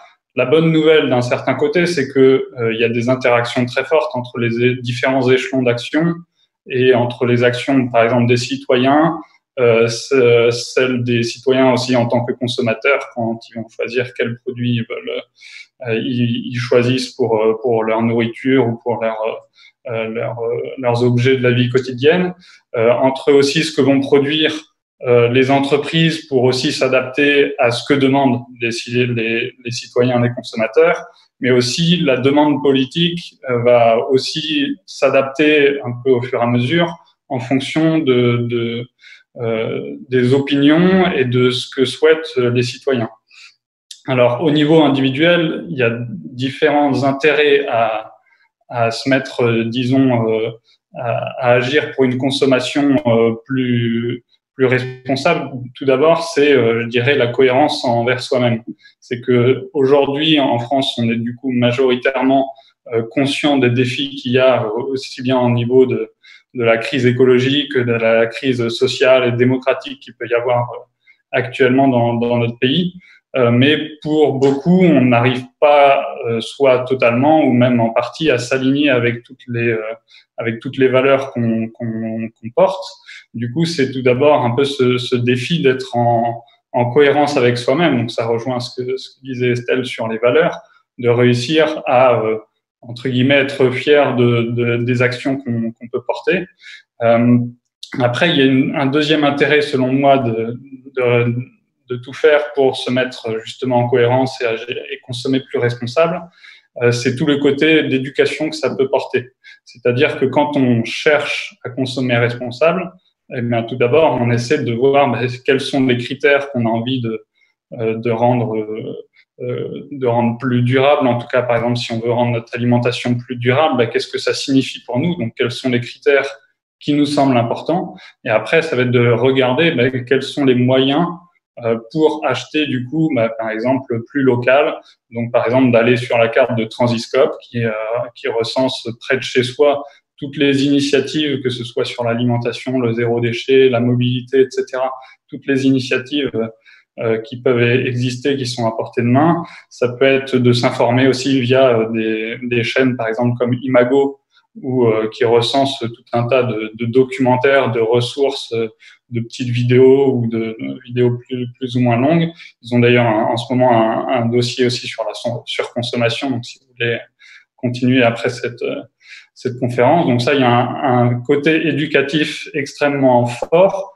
Il y a aussi, dans le fait de consommer plus responsable, c'est aussi qu'on a une influence sur les autres, entre guillemets, on peut inspirer les autres sans même forcément le vouloir, mais c'est que l'être humain est un être très social, il agit beaucoup aussi par mimétisme selon les normes sociales, et une fois qu'on réussit à faire basculer des normes sociales vers le plus durable, même des personnes qui au départ n'avaient pas forcément envie de se nourrir plus local ou qui n'y voyaient pas forcément un intérêt ou une urgence particulière, s'y mettent juste parce que progressivement l'entourage le fait, le système est organisé de plus en plus d'une telle manière. Donc ça a un effet aussi progressif à inspirer, à faire que les autres aussi vont avoir ce même type d'action. Et puis enfin, je pense que le fait d'agir soi-même, ça permet de se rendre compte quelles sont les limites et aussi du coup forcément de comment lever tous les freins qu'il peut y avoir à la transition écologique, et ça dans le but d'aller vers des projets notamment plus collectifs. Typiquement, si j'ai envie de m'alimenter de manière durable, mais que j'habite en ville, j'ai pas les moyens de faire mon potager chez moi, ou j'ai une organisation qui rend les AMAP un peu compliquées, eh bien peut-être que je vais regarder s'il y a un projet de supermarché coopératif près de chez moi. Et ça permet à la fois de consommer plus durable, mais c'est clairement une forme d'engagement très collective qui change le système sur finalement tout un tas de critères, parce que c'est un modèle beaucoup plus du coup coopératif où les personnes vont donner de leur temps dans le magasin. Ça permet d'avoir un impact aussi sur quels sont les produits qui seront proposés au sein du magasin. Ça permet aussi en plus d'avoir des produits à moindre coût. Donc ça répond aussi à la question qui était posée et sur l'enjeu social aussi de cette transition, de comment réussir à rendre par exemple une alimentation durable accessible au maximum, d'aussi inventer des nouveaux modèles de ce type-là. Merci Aurélien, merci Estelle. Donc si je résume un petit peu, Estelle, vous avez parlé tous les deux de l'implication individuelle en fait, et je pense que dans cette course à réduire son impact, c'est très important de comprendre que on a tous un rôle à jouer et que notre consommation, elle a vraiment un impact déjà environnemental et sanitaire sur nous et sur notre entourage, c'est clair. Et comme tu l'as très bien dit Aurélien, ça permet aussi de sensibiliser notre entourage parce qu'il n'y a pas de meilleur moyen de convaincre que par l'exemple. Enfin, c'est ce que je pense. Je voulais aussi rajouter, tu as parlé de Imago TV et Transiscope pour les initiatives locales. Moi, je voulais parler de Zero Waste France, qui est une asso surtout sur le zéro déchet. Et en fait, ils ont énormément de dossiers et d'informations sur leur site. Donc, si vous vous posez des questions sur comment réduire votre consommation, comment consommer mieux, trouver des acteurs autour de chez vous, il y aura sûrement la réponse sur leur site. Vous avez aussi le site de l'ADEME, qui est l'agence de la maîtrise de l'énergie, l'agence de l'environnement et de la maîtrise de l'énergie, pardon. Et ils ont, pareil, pas mal de fiches techniques sur comment réduire sa consommation d'énergie, la pollution de l'air intérieur, le tri sélectif, ce genre de choses. Parce que là, on a parlé beaucoup d'alimentation, mais la consommation, c'est aussi l'électricité. À plus large échelle, ça peut aussi être la consommation de voyage. Donc, on peut repenser notre consommation dans sa globalité, en fait, dans un mode de vie général et global. Et enfin, moi, je vous conseille le MOOC Zéro déchet qu'a fait Zero Waste France et l'Université des Colibris. Donc, les MOOC, c'est des cours en ligne gratuits et en fait, ils vous apprennent qu'est-ce que c'est le zéro déchet. Voilà, et notamment, ils vous présentent les 5 R, donc refuser, réduire, réparer, recycler et rendre à la terre. Alors, moi, j'avais une autre question parce que je pense que effectivement l'échelle individuelle, elle est très importante et on doit commencer par ça parce que c'est à notre portée, on peut le faire, donc on doit le faire. Mais je me pose aussi la question de comment est-ce qu'en tant que citoyen, on peut mettre en place un changement systémique de tout notre système et de contraindre et les politiques et les entreprises. Peut-être Estelle, tu veux commencer ?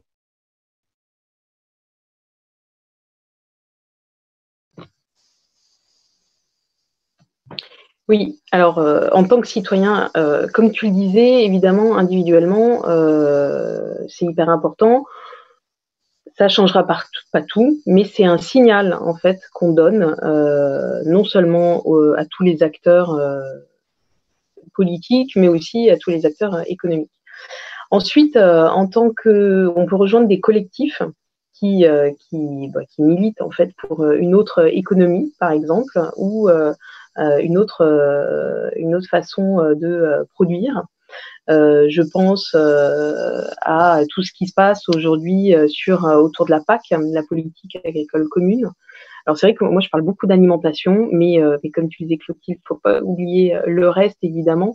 Mais en tout cas, si on reste sur l'alimentation, évidemment se battre pour une politique différente et qui fasse la promotion d'une agriculture qui mette en avant la solidarité, la justice et bien sûr évidemment des modes de production le plus sains et environnementalement bons.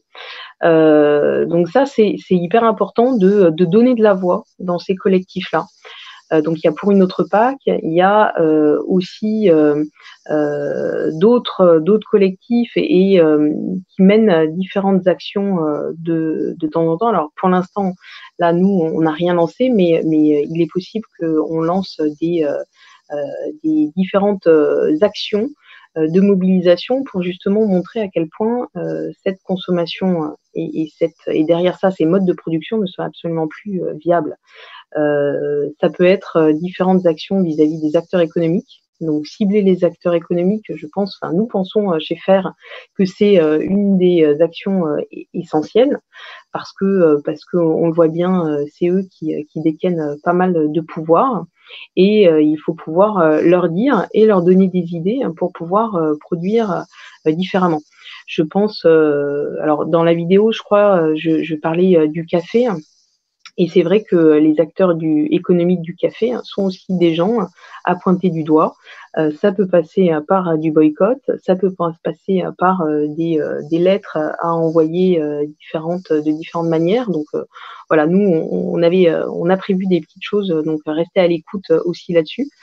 Et puis ça passe aussi par les acteurs politiques. Là aussi, on est en train de mettre en place différentes actions pour alors dès maintenant, mais pourquoi pas dans l'après confinement ou quand il va falloir imaginer le jour d'après et le mettre en place, eh bien on puisse repartir avec d'autres façons de faire et des échanges commerciaux et de produire et de consommer. Donc ça passe aussi par un coup de pouce ou en tout cas une envie politique forte de privilégier ceux qui ont un impact social fort.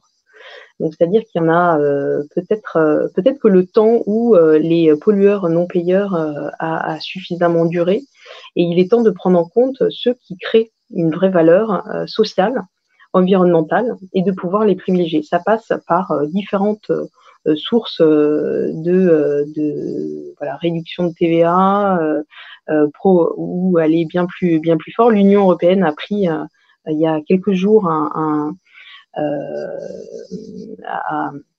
alors je ne sais plus exactement ce que c'était, mais rappelle qu'il faut continuer à soutenir, même dans cette période et même ensuite, le fait d'avoir des chaînes de valeur résilientes qui garantissent le respect des droits sociaux et qui ont une vraie responsabilité sociale. Donc c'est aussi comment on va pouvoir peser sur ces acteurs politiques. Donc ça, pour l'instant, il y a plein d'acteurs de la base qui portent des actions différentes de mobilisation citoyenne envers certains acteurs économiques comme Amazon par exemple, et puis il y en a d'autres qui vont venir. Je pense qu'on est en ce moment un peu plus on est nombreux à réfléchir au jour d'après et il y a pas mal d'actions qui sont en train de se monter pour pouvoir imaginer, en fait, se donner les moyens d'avoir une consommation complètement différente. Et ça passe forcément par nos modes de production. C'est forcément très, très lié, hein, nos modes de consommation et nos modes de production.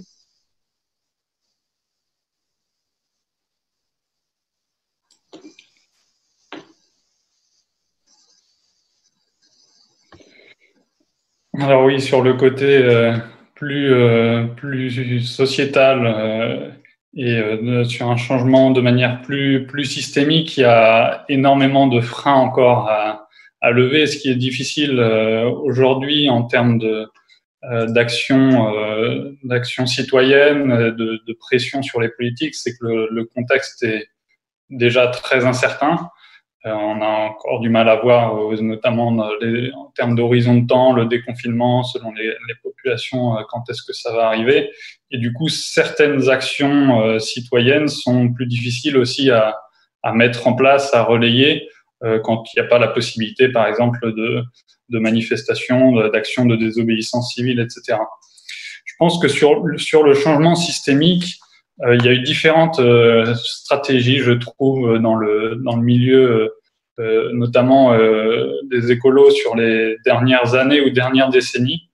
Une première stratégie, ça a été notamment de se dire qu'il fallait informer les populations des problèmes qui existaient et qu'à partir de ce moment-là, on allait pouvoir passer à l'action une fois que tout le monde serait bien conscient des problèmes.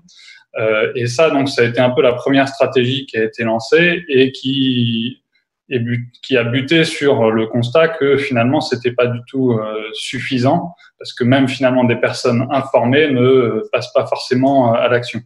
Et du coup, ça a mené ensuite à une deuxième stratégie du type ce qu'a lancé notamment Alternativa et ce que font plein d'autres collectifs actuellement, qui est de promouvoir les alternatives. Donc, quel autre type de système il faudrait mettre en œuvre et quelles sont toutes les actions qui existent déjà aujourd'hui qu'il faudrait démultiplier et faire passer à l'échelle pour que on puisse transformer le système de manière plus globale.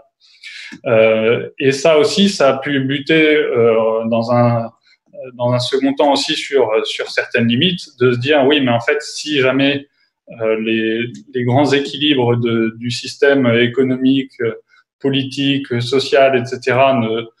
ne changent pas, non seulement parce qu'il y a des intérêts, des acteurs qui n'ont pas intérêt à changer, typiquement certains groupes politiques, certains groupes industriels, etc., qui ont plus à perdre qu'à gagner dans cette transition. Et du coup, sur le constat d'un besoin aussi de désobéissance civile, donc de pression beaucoup plus forte sur les acteurs visés. Et donc ça, un type d'action qui est bien évidemment nécessaire aussi.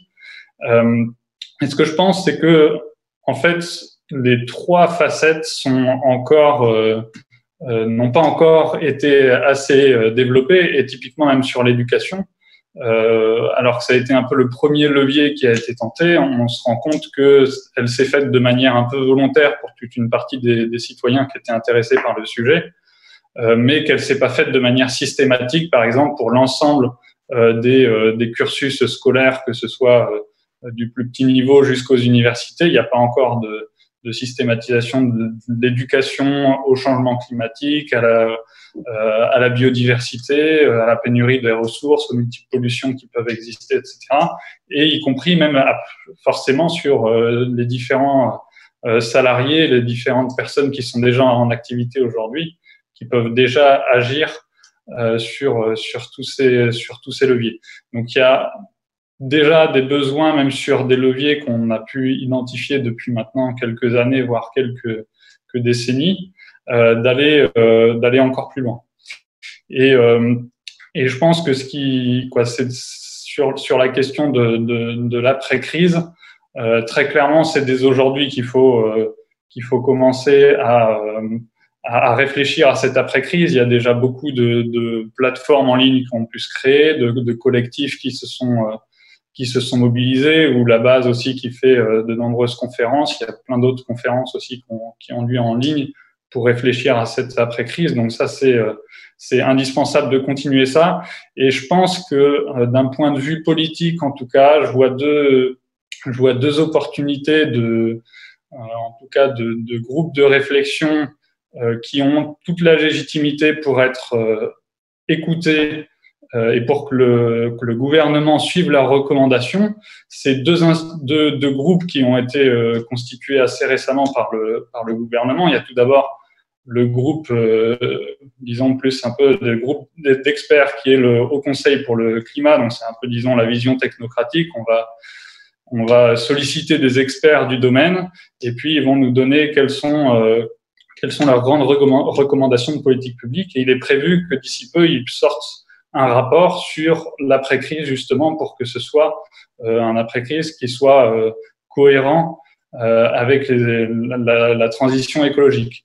Et ça, je pense que ce sera un appel. Donc, il faudra voir bien évidemment ce qu'il y a dedans, débattre et des propositions, mais je pense que ce sera un appel qu'il faudra donc regarder avec attention et éventuellement du coup diffuser assez fortement pour que ces recommandations soient entendues par les politiques.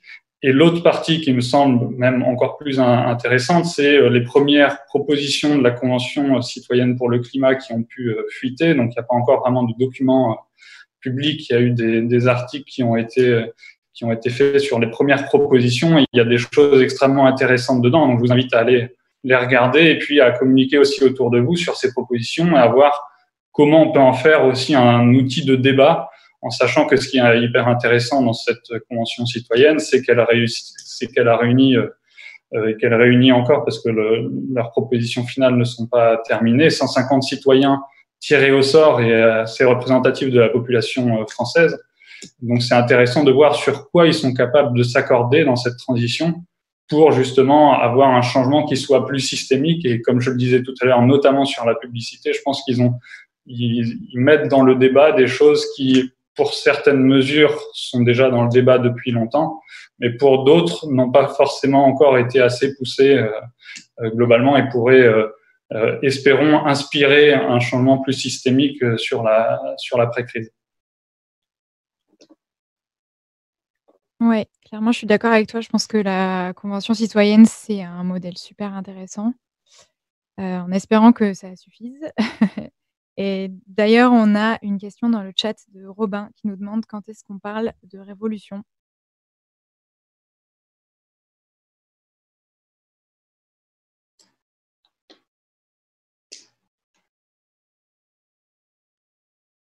Est-ce que tu veux répondre, Estelle ? C'est une bonne question, ça.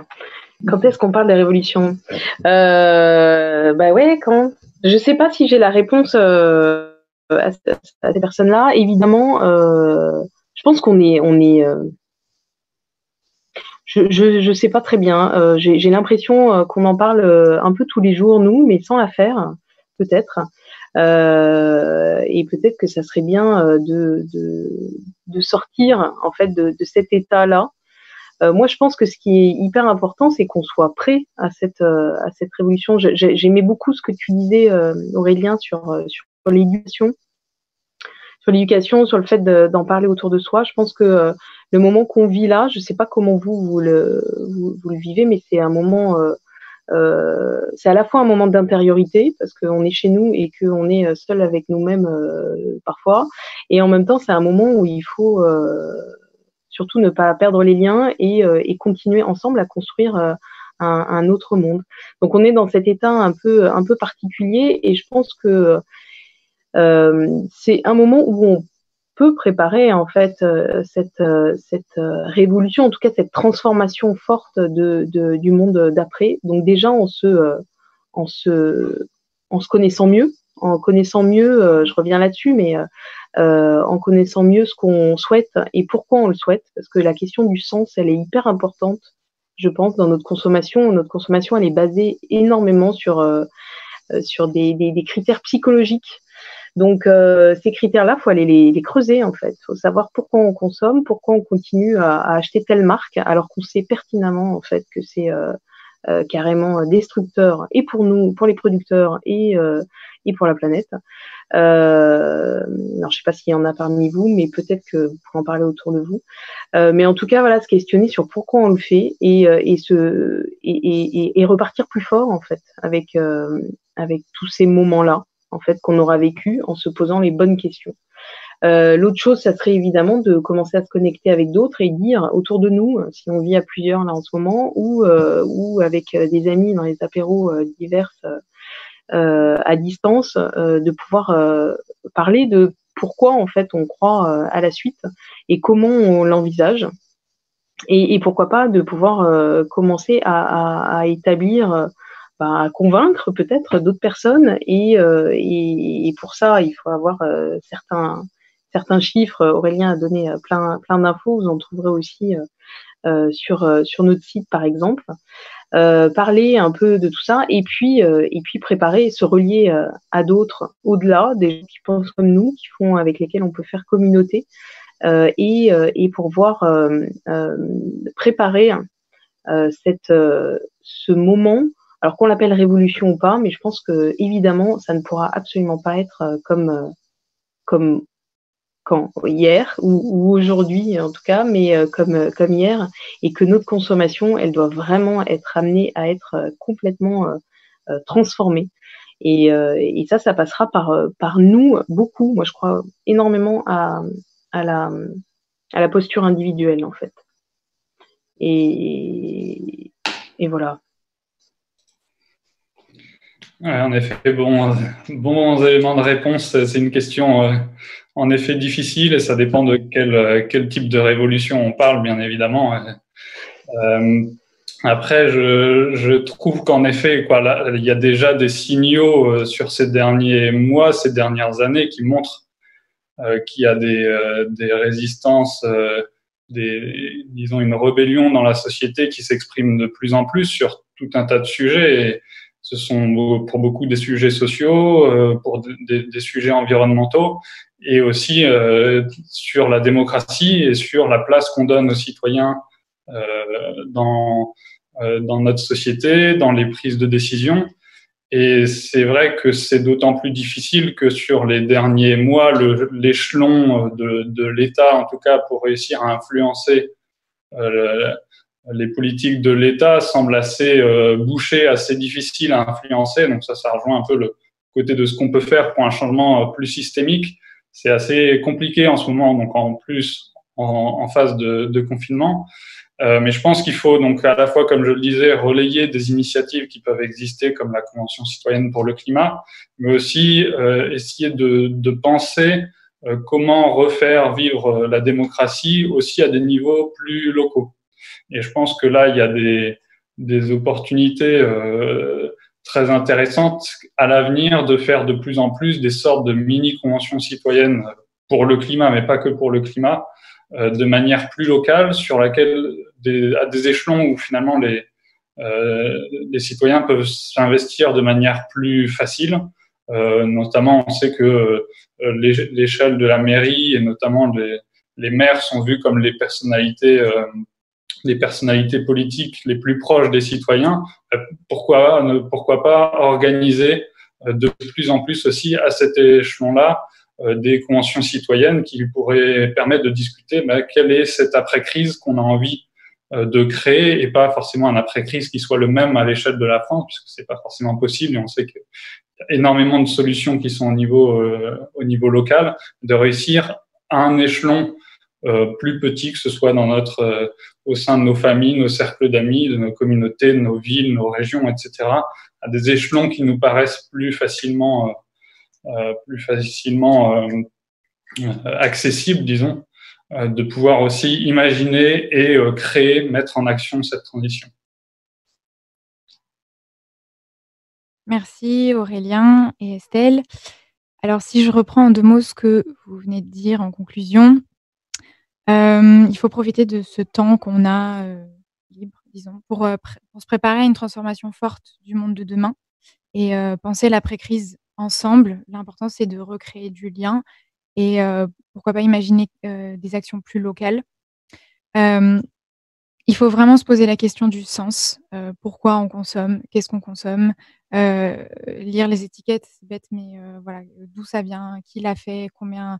Si c'est pas cher, ça veut dire qu'il y a il y a un des acteurs qui a forcément pas été bien payé correctement, ou qu'il y a eu des damages pour l'environnement. J'ai le mot en anglais, désolée. Évidemment, ça passe à une échelle individuelle. Il faut revenir à du local et à de l'éthique. Il faut retrouver du lien entre nous, qu'on a peut-être perdu dans la surconsommation, en essayant de vouloir être quelqu'un, d'impressionner quelqu'un, déconstruire tous ces schémas en fait culturels qui sont liés à notre consommation. Il faut continuer à faire les petits pas, même si c'est difficile, parce que comme ça, on arrive à convaincre autour de soi et ça, c'est très important. Il faut jamais oublier que acheter, c'est voter. Donc, si par exemple, vous boycottez un produit, ben, clairement, ça aura un impact, même si vous avez l'impression d'être seul de le faire. N'oubliez jamais que vous n'êtes pas seul, en tout cas, ça, c'est sûr. Et puis, ce que tu disais, Aurélien, refaire vivre la démocratie à un niveau plus local, comme la Convention citoyenne, mais peut-être pas que pour le climat, pour d'autres questions aussi. Voilà. Bon, je pense qu'on pourrait encore discuter des heures sur ce sujet parce que c'est très intéressant, mais on va peut-être s'arrêter là. Estelle et Aurélien, je vous remercie d'avoir pris le temps de discuter ce sujet. Merci à la base de nous avoir invités. Merci à vous de nous avoir suivis, d'avoir réagi sur le chat. Victoire, je te laisse conclure.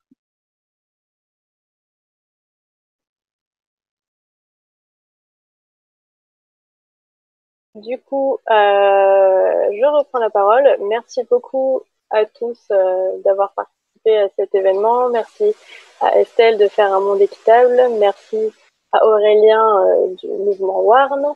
Et merci beaucoup à Clotilde, porteuse du projet On s'y met, d'avoir animé pour nous cette petite séquence de moments d'échange. Ce live reste visionnable sur notre page Facebook et sur la page YouTube de la base. Donc n'hésitez pas à le partager et aussi à participer à prix libre si ce n'est pas déjà fait. Pour les prochains événements de la base, rendez-vous jeudi à 18h30 où on parlera de comment prendre le chemin de l'autosuffisance grâce à la permaculture. Et ensuite, vous retrouverez tous les autres événements qui ont lieu au cours des semaines suivantes sur le Facebook de la base et le site internet labase.paris. Je vous souhaite une belle soirée à tous et on va clôturer ce live.